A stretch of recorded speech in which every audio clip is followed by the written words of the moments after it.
على الصعيد السياسي، قال وزير الخارجية الروسي سيرجي لافروف إن رفع العقوبات المفروضة على روسيا تشكل جزءا من مفاوضات السلام بين بلاده وأوكرانيا، مضيفا أن الوفدين الروسي والأوكراني يناقشان حاليا مسودة معاهدة محتملة على أساس يومي عبر مؤتمرات الفيديو، لافتا إلى أن أجندة المحادثات تشمل قضايا التخلص من النازيين والاعتراف بالحقائق الجيوسياسية الجديدة ورفع العقوبات.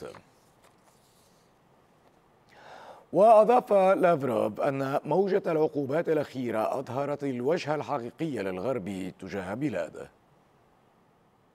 Outrage and the wave of sanctions which eventually showed the real face of the West, which, as far as I now understand, has always been Russophobic.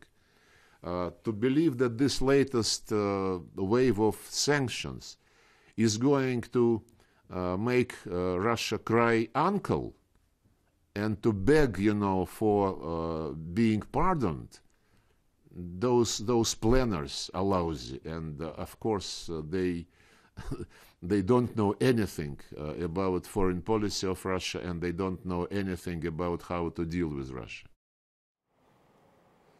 وفي السياق ذاته اتهم وزير الخارجية الروسية الدول الغربية والولايات المتحدة بالعمل على تعطيل المحادثات وحث أوكرانيا على تبديل مواقفها كلما توصل الطرفان إلى اتفاق. They agreed originally when the negotiators met in Istanbul that the security guarantees should not be applied to Crimea and to the east of Ukraine. But then they changed their mind again. So we are stuck because of this inconsistency, because of their desire to play games every time, and as far as I can guess, because of the instructions they get from Washington, from London, from some other capitals, not to accelerate the negotiating process. كذلك ألقى لافروف باللائمة على العقوبات الغربية على روسيا في تعظيم أزمة الغذاء العالمية، رافضا اتهام روسيا بأنها السبب.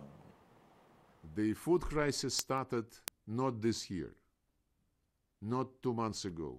The food crisis started several years ago for several reasons, including coronavirus infection, but also including miscalculation of Western countries. They were too much concerned with directing food supply chains in their direction.